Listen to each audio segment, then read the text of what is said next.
오늘 우리에게 주시는 하나님의 말씀은 요한복음 21장 12절부터 18절까지 말씀입니다.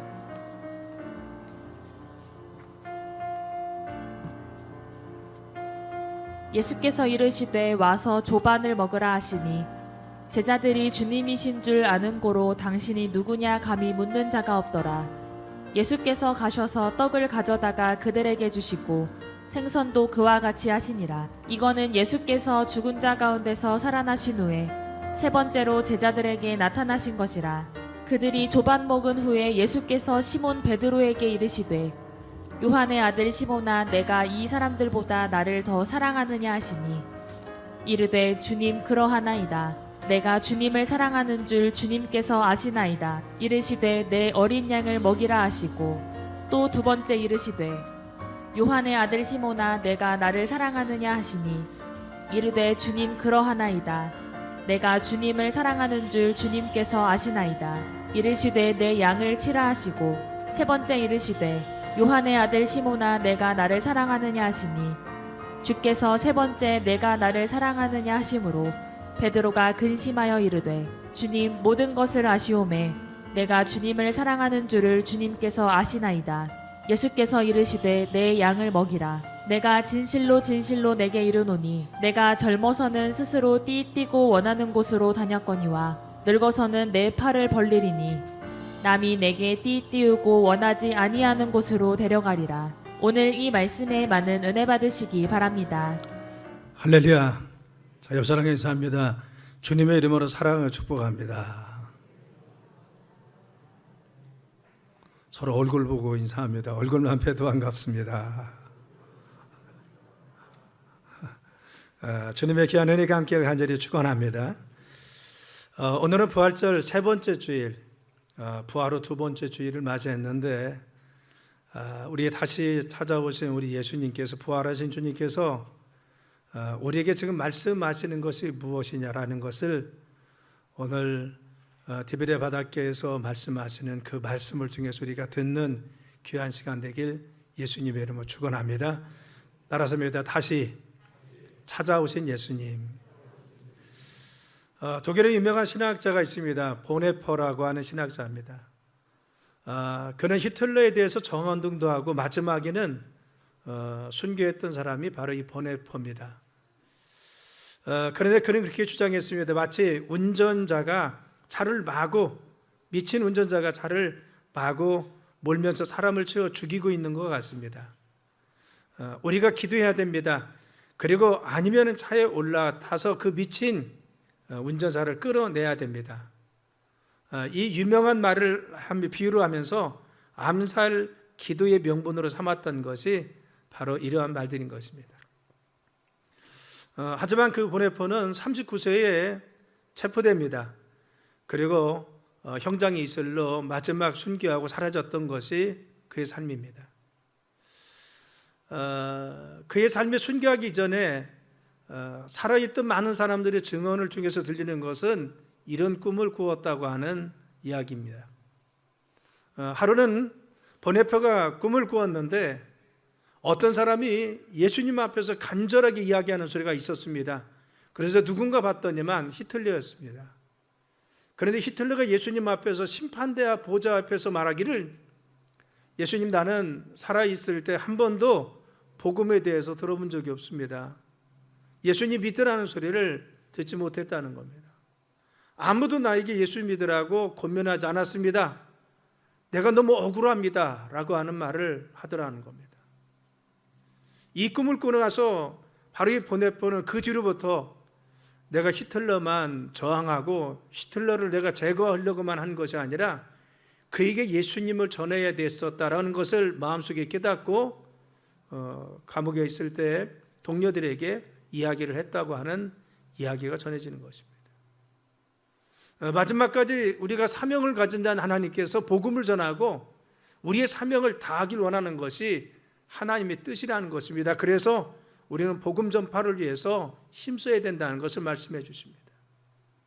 오늘 제자들의 모습이 그렇습니다. 제자들은 예수님께서 3년 동안 그들을 부르셔서 훈련시키고 그리고 말씀을 전파하게 하고 능력도 부여하신 이유는 그들이 사람 낚는 어부라고, 그리고 또한 사람 낚는 어부로서의 삶을, 사명을 다하도록 부르셔서 말씀을 양육했던 겁니다. 그런데 예수님께서 십자가에 달려 돌아가시고, 그리고 죽음이래자 그들은 각기 부인하고 다 달아났고, 또 부활하신 예수님이 그들에게 분명히 가서 바로 디베다 갈릴리 바닷가에서 만나자고 했지만, 그러나 예수님이 오심이 점점 늦어지자 그들은 다시 자신의 옛 생활로 돌아가서 사명을 잃어버리고 살고 있었던 현장이었습니다. 그런데 예수님께서 그들에게 오셔서 다시 사명을 주시고 말씀하셔서 그들을 일으키는 장면이 본문의 말씀인 것입니다.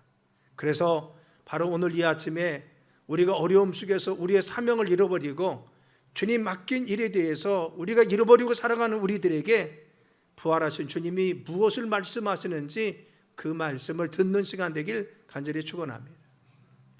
사명 잃은 자에게 첫 번째 찾아오신 예수님인 것입니다. 그래서 요한복음 21장 3절에 말씀하시기를 시몬 베드로가 나는 물고기 잡으러 가노라 하니 그들이 우리도 함께 가겠다 하고 나서서 배를 올랐으나 그날 밤에 아무것도 잡지 못했다는 겁니다.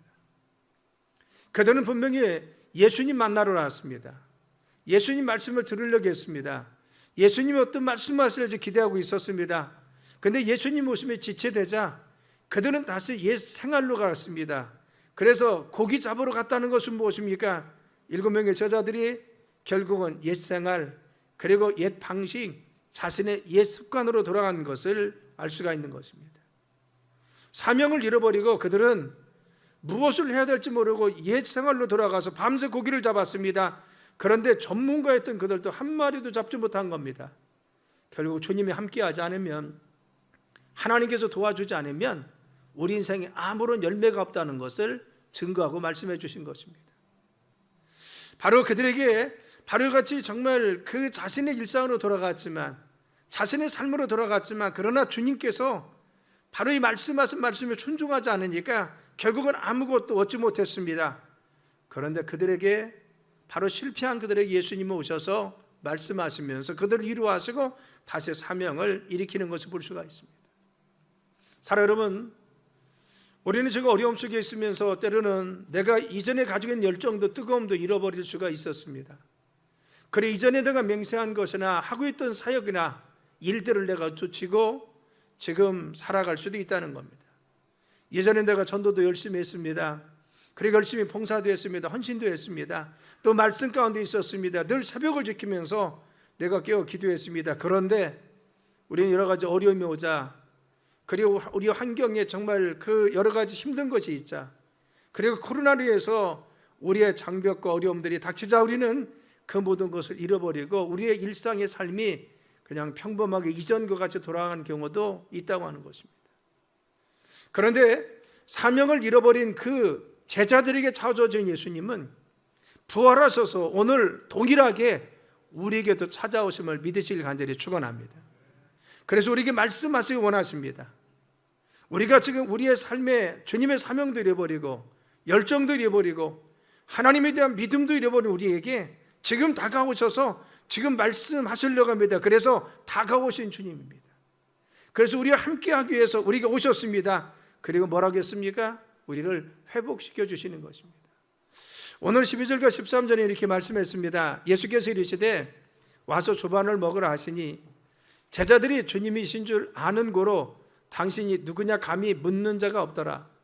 예수께서 가셔서 떡을 가져다가 그들에게 주시고 생선도 그와 같이 하시니라 하겠습니다. 제자들은 밤새 자신의 옛적으로 돌아갔습니다.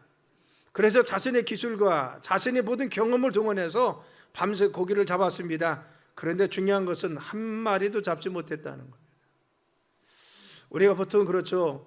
내가 일을 하는데 어떠한 성과가 나타나고 일이 잘 진행되면 피곤함을 모릅니다. 때로는 배고픔도 잃어버릴 수가 있습니다. 그런데 내가 열심히 무엇인가 하는데 일이 어떤 성과가 나타나지 않고 결과도 나타나지 않으면요 더 힘들고 어렵고 짜증나는 것이 우리 모든 사람들의 바로 보편적인 것입니다. 이 제자들도 분명히 그랬을 것입니다. 그들은 이전의 경험을 가지고 열심히 지금 고기를 낚고 있습니다. 이전의 전문적인 지식입니다. 그래서 정말 이 능숙하게 알고 있는 이 바닷가에서 고기를 잡았습니다. 그런데 밤새 바로 그물을 던져서 잡으려고 했지만 한 마리도 잡지 못했습니다. 그래서 지치고 힘들어 있었습니다. 그런데 예수님께서 바로 그 새벽에 나타나셔서 그들을 부르시는 것입니다. 허탈감에 있는 그들, 아무것도 성과가 나타나지 않았던 그들의 좀 피곤해 지쳐 있는 것을 주님은 아시고 그들에게 찾아오셨습니다. 그리고 모닥불도 피워놨어요. 왜? 추워서 떨고 있는 그들에게 밤새 일을 했지만 성과가 나타나지 않아서 허탈해 있는 그들에게, 그리고 굶주려 있는 그들에게 모닥불을 피워놓고 떡도 만들고 그리고 생선을 가져오라면서 생선도 구워서 그들에게 먹이시고 따뜻하게 불을 쬐게 만들어 주시는 것입니다. 자, 여러분, 예수님은 바로 그들을 책망할 수가 있었습니다. 특별히 베드로는 자기가 죽는 데까지라도 내가 예수님을 지키겠습니다 맹세했습니다. 그러나 가이바 안뜰에서 그는 예수님을 모른다고 부인했고 결국 예수님과 눈이 마주치자 결국 그 자리를 피했던 것이 베드로입니다. 그는 정말 예수님 앞에 끝까지 맹세했지만 마지막까지 지키지 못했습니다. 그 사랑을 알고도 지키지 못했습니다. 그래서 예수님 만났을 때 얼마나 자신의 마음속에 정말 자기 자신이 한스럽고 그리고 예수님께서 무엇을 말씀하실지 얼마나 가슴이 정말 조아리고 있었겠습니까? 그런데 예수님은 그에게 아무 말씀도 하시지 않고 단지 불을 쬐어라, 그리고 와서 떡을 먹고 생선을 가져와서 내가 구워줄 테니까 이것도 먹으라고 말씀하시는 것입니다. 사람이 그래서 내가 잘못했을 때 상대방의 지적을 하거나 책망하면 그래도 마음이 위안이 됩니다. 그리고 마음에 죄책감이 씻겨질 수가 있습니다. 그런데 아무런 말을 하지 않고 나를 그냥 사랑으로 대합니다. 그리고 나에게 아무것도 없는 것 같이 나를 그냥 대해줍니다. 더 부담스럽고 더 힘든 것이 사람의 마음입니다. 베드로의 마음이 그랬을 거라는 것입니다. 차라리 주님이 그에게 지적을 하면은, 그를 나무랬으면, 그에게 대해서 야단쳤으면, 그리고 무엇인가 자신의 잘못을 바로 이야기했으면 그래도 나았을 것입니다. 그럼 나머지 제자는 어떻게 했습니까? 나머지 제자도 똑같이 예수님 부인하고 달아났던 자들입니다. 그렇죠. 그들도 동일하게 그런 것을 느꼈을 것입니다. 예수님은 그들에게 고기를 주어져 가면서 그리고 떡을 먹여가면서 모닥불을 피워가면서 그들을 책망하지 않고 위로하고 격려하고 그를 따뜻거리고 있다고 하는 것입니다. 사랑 여러분, 바로 부활하신 주님은 우리에게 다가오셔서 우리를 책망하시는 것이 아닙니다. 우리는 주님 앞에 주님, 내가 이와 같이 잘못하고 있습니다. 게을러지고 있습니다. 그리고 내 신앙도 나태해지고요. 내가 사명을 감당하지 못하고 있어요. 내 삶이 너무 힘들고 어렵고 내 문제가 너무 힘들어서 하나님 제대로 내가 사명도 감당하지 못하고 기도도 못하고 있습니다. 하나님 환경이 어려워서 내가 예배도 잘 못 드리고 있어요. 이와 같은 죄책감을 가지고 왔을 때 주님은 우리를 책망하십니까? 아닙니다. 부활하셔서 우리에게 다가오신 주님은 우리를 지금도 사랑으로 받아들 줄 믿습니다. 탕자를 아버지가 받아주시지. 그리고 탕자가 자기 아버지를 정말로 같이 배신하고 달아났을지라도 흉년이 들었다는 소식을 듣고 늘 동북아걸 쳐다보면서 그들 아들이 돌아오길 기다렸던 아버지 심정으로 늘 우리를 바라보면서 안타깝게 우리에 대해서 애절한 마음으로 우리를 사랑하시며 바라보고 계신 분이 우리 주님이시고 우리에게 다가오십니다. 내가 주님께 나오기만 하면, 내가 하나님 앞에 돌아올 마음만 있으면 우리 주님은 탕자에게 바로 이같이 맨발로 뛰어와서 그를 껴안았듯이 우리에게 찾아오셔서 우리를 사랑하시고 위로하셔서 우리를 회복시켜 주시는 줄 믿습니다. 사랑 여러분, 여러분 힘들고 어려워서 왔습니까? 내가 이전에 건강했는데 내가 병들어서 왔습니까? 내 삶이 정말 지치고 어려워서 이전엔 좋았지만 그러나 어려워서 지금 찾아와서 주님 앞에 간절히 기도하고 매달려 응답받아야 될 그러한 일들, 문제 때문에 왔습니까? 우리 주님이 너 잘못했잖아. 너 이전에 그런 인간이었잖아. 너 신앙생활 이전에 잘못했었잖아. 너 아프기 전에는 너 그런 사람 아니었어? 너 실패하고 어렵기 이전에 너 그런 사람 아니었어, 너 잘못했잖아, 이걸 지적하는 것이 아니라는 겁니다. 너 코로나 맞이하기 전에 네 환경이 좋았을 때 너 그렇게 신앙생활 했잖아. 그런데 지금 네가 다급하다가 와? 아니 네게 얼굴이 있지? 이렇게 말씀하십니까? 그렇지 않더라는 겁니다. 단지 아무런 조건 없이 어쩔 줄 모르는 제자들에게 그냥 다가오셨습니다. 그리고 그들을 책망하지 않았습니다. 그들이 어떤 마음인지 물어보지도 않았습니다. 단지 그들을 받아줍니다. 그들을 정말 가까이 가십니다. 그들의 불을 쬐게도 하십니다. 그들의 마음을 만져주었습니다. 그리고 그냥 받아주는 것입니다. 생선도 구워서 주고 떡도 먹이십니다. 내가 너를 사랑한다고, 내가 너를 정말 아끼고 있다고, 내가 너를 용납하고 있다는 것을 우리에게 말씀해 주시는 것입니다. 사랑하는 저나 여러분이나 늘 주님 앞에 가지고 있는 마음 무엇입니까? 늘 가도 부족한 마음이요. 내가 주님께 충성한다고 했는데 지나고 나면 좀 충성을 좀 덜한 것 같고, 내가 하나님 앞에 헌신한다고 했는데 잘하려고 했는데 지나고 나면 잘못된 실수도 있었고, 하나님 앞에 우리가 늘 기도하고 엎드리면 말씀 가운데 있으면 늘 우리는 부족함을 느낄 수밖에 없습니다. 그래서 주님 앞에 섰을 때 베드로가 엎드렸듯이 주님, 나는 죄인입니다, 이렇게 부족했습니다. 그래서 모세가 호렙산에서 떨기나무 가운데 하나님 임재하심을 느꼈을 때 그가 신발을 벗고 엎드렸듯이 주님, 우리가 이렇게 부족한 것을 느낍니다. 하나님, 우리가 이와 같이 못난 것이 있었습니다. 늘 그 부족한 것을 가지고 나갈 수밖에 없습니다. 근데 그 주님은 우리에게 다가오셔서 우리를 안아주시고 우리를 회복해 하시고 우리를 받아주시는 줄 믿습니다. 우리의 모습이 부족할지라도 주님 용납하시고 우리에게 다가오셔서 우리를 사랑하고 계십니다. 사랑 여러분, 우리의 삶 가운데 부족한 것이 있을지라도 주님이 사랑하심을 믿으실 간절히 축원합니다. 내가 주님 앞에 충성하지 못했을지라도 주님이 나를 얼마나 사랑하시는지 그 주님의 사랑의 능도를 느끼시길 간절히 축원합니다. 우리가 정말 주님의 사랑 가운데서 어쩔 줄 모르고 안절부절하는 우리의 상태일지라도 주님은 지금도 우리를 이렇게 사랑하심을 믿어야 됩니다. 그리고 세 번째 어떻게 했습니까? 그들에게 사명의 말씀을 주십니다. 오늘 15절 17절에 이야기하여 있습니다. 그들이 조반 먹은 후에 예수께서 시몬 베드로에게 이르시되 요한의 시몬아, 내가 이 사람보다 나를 더 사랑하시니 이르시되 주님 그러하나이다. 내가 주님을 사랑하시는 줄 주님께서 하시나이다. 이르시되 내 어린 양을 먹이라 하시고, 또 두 번째 이르시되 라고 합니다. 내 양을 치라, 내 양을 먹이라. 동일하게 내가 주님을 사랑합니다. 내가 주님을 사랑하는 줄 주께서 아십니다. 내가 주님을 사랑합니다. 여러분, 이 말씀 속에서 볼 수 있는 것은 무엇입니까? 네가 사랑하느냐? 왜 세 번이나 반문해서 묻습니까? 그들은 고기 잡이는 업이었습니다. 그런데 약해질 대로 약해진 것이죠. 그래서 자신의 사명도 감당하지 못하고 자신의 삶에 주님이 주신 바로와 같은 명령을 수행하지 못했습니다. 그리고 또한 열등의식과 주님에 대한 송구스러운 마음을 가지고 있습니다. 그런데 주님 묻습니다. 네가 나를 사랑하느냐라고 묻습니다. 베드로나 그의 제자들은 자신의 상태를 보면 주님을 사랑하는 모습이 아닌 것이죠. 자신이 지금까지 살아왔던 삶, 그리고 지금까지 행적을 보면은 주님 사랑했던 것이 아닙니다.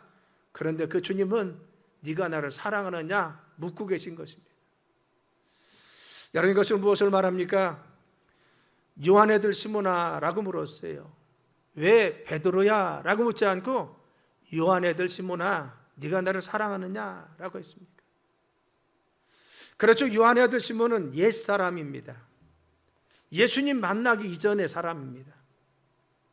예수님의 말씀 가운데 서지 못했던 이전의 삶, 그리고 그 삶의 방식대로 따르던 자기 자신을 지칭하는 인격을 이야기합니다.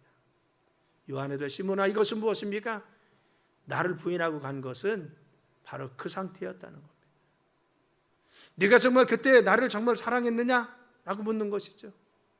그런데 중요한 것은 무엇입니까? 이전에 그랬을지라도 네가 정말 네가 나를 부인하고 달아난 것은 옛 자아가 네가 그랬을지라도 요한의 시몬아, 네가 정말 나를 사랑하느냐?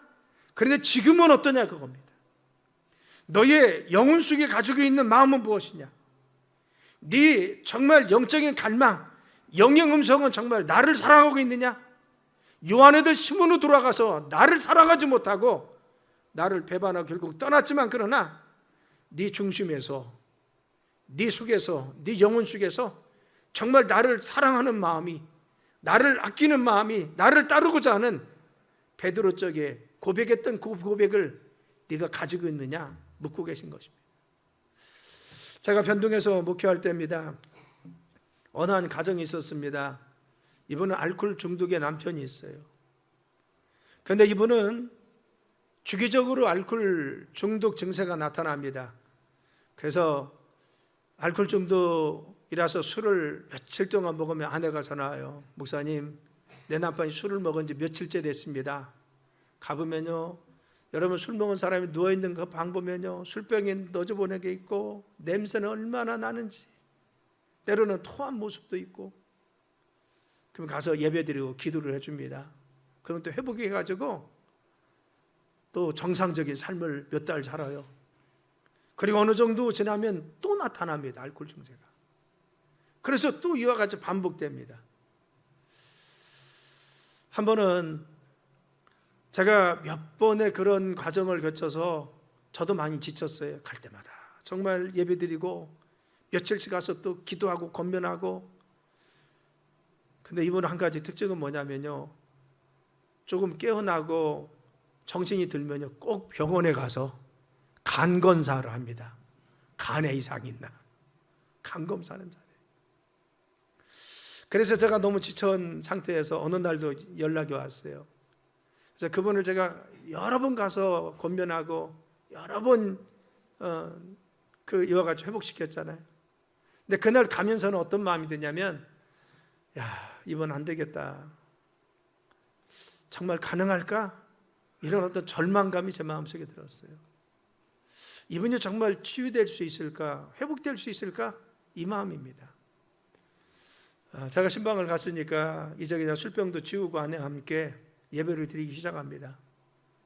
그 예배를 다 말씀을 전하고 나서 제가 손 얹고 기도를 했어요. 나는 절망감입니다. 기도는 하지만 그래, 이 사람은 안 돼, 이 마음이 내 마음속에 더 강했던 거죠.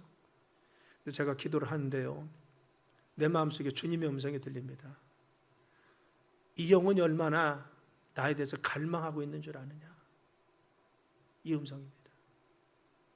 그래서 제가 볼 때는 소망이 없는 사람입니다. 주기적으로 반복해서 알코올 증세가 일어납니다. 제가 여러 번 와서 회복시키려고 노력했습니다. 그리고 말씀도 열심히 전해서 무엇인가 회복이 될 만합니다. 그런데 조금 안 보이면 가서 술 먹고 있습니다. 저는 절망감 속에 있었습니다. 이 사람은 도무지 안 돼. 그런데 기도할 때 손을 얹고 기도하니까 주님이 저에게 들려준 음성은 무엇이냐? 이 영혼이 나를 갈망하고 있다는 겁니다. 이 영혼이 얼마나 나에 대해서 갈망하고 있는 줄 아냐? 이 영혼이 얼마나 나에게 대해서 부르짖고 있는 줄 아느냐? 제가 너무 충격을 받았습니다. 여러분, 그렇죠? 우리의 마음이 그렇다는 겁니다.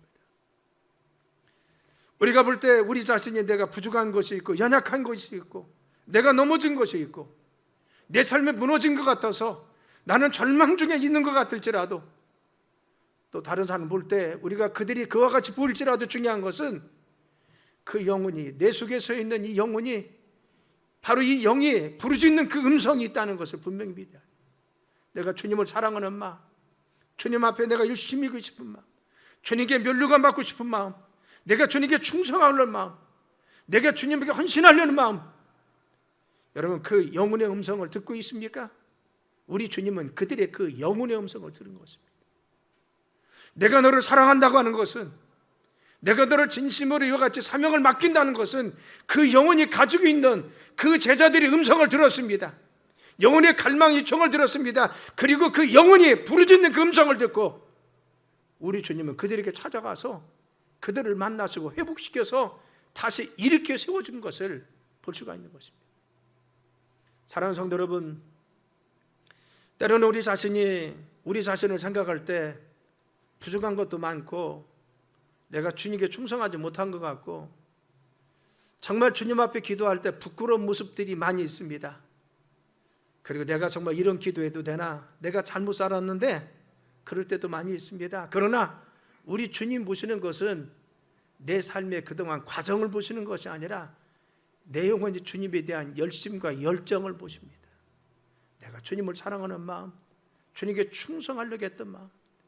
그런데 육신이 연약해서 내가 넘어졌던 내 자신, 내가 나약해서 내가 쓰러졌던 모습, 내가 정말 마음이 약해서 무너져서 낙심했던 나의 모습, 그런데 불구하고 내 속에서는 여전히 주님을 사랑하고 주님에 대한 열정도 있었고 주님의 헌신도 하고 싶었고, 그러나 육신이 연약해서 내가 넘어져 있었을지라도 우리 주님은 우리 안에 있는 영혼의 음성을 듣고 우리를 사랑하심을 믿으시길 간절히 축원합니다.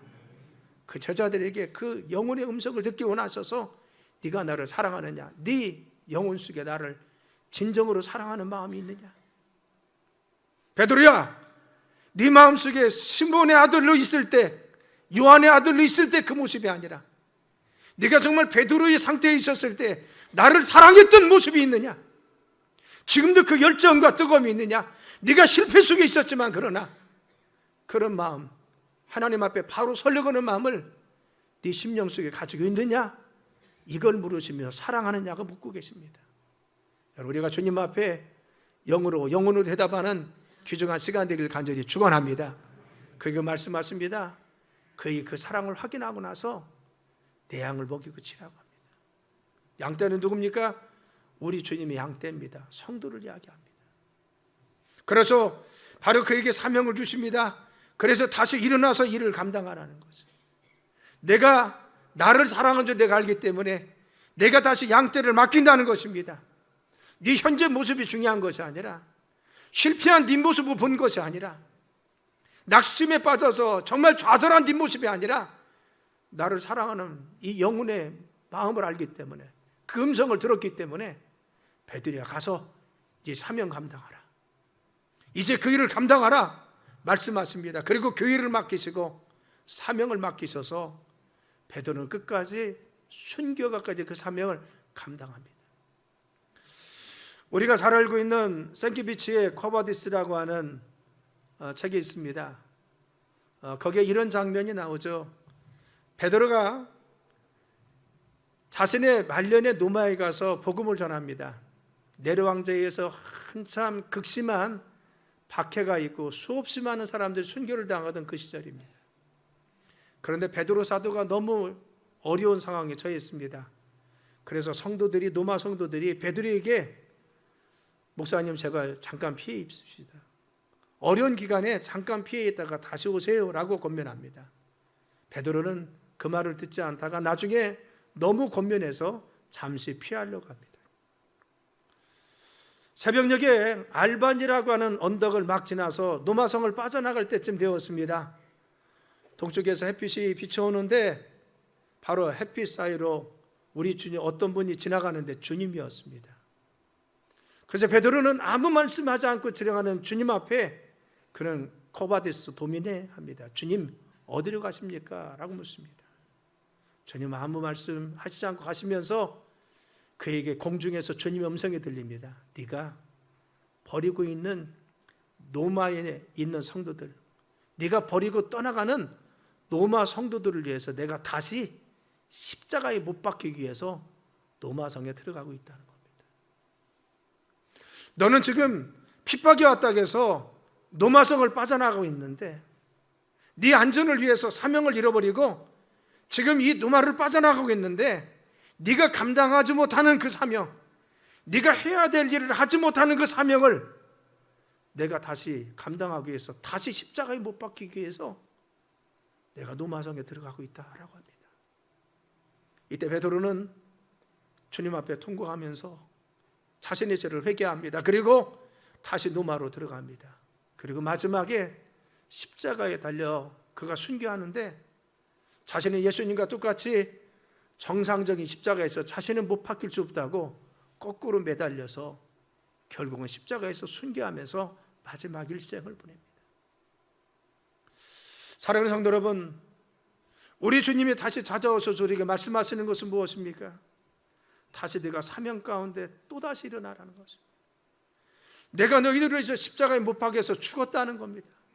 그리고 사명을 맡겼는데 너희들의 기도 열심도 잃어버렸느냐? 네가 정말 직분을 정말 제대로 수행하지 못하고 있느냐? 그리고 환경과 여러 가지 어려움 속에서 그것을 잃어버리고 살고 있느냐? 그런데 우리 주님 말씀하신 것이 뭐니까? 네 속에서 그 열망이 있지 않느냐? 나를 사랑하는 마음이 여전히 있지 않느냐? 다시 좀 일어나라고 말씀하여 주시는 것입니다. 사랑 여러분, 오늘 주님이 우리에게 찾아오셔서 동일한 말씀하심을 믿으시길 간절히 축원합니다.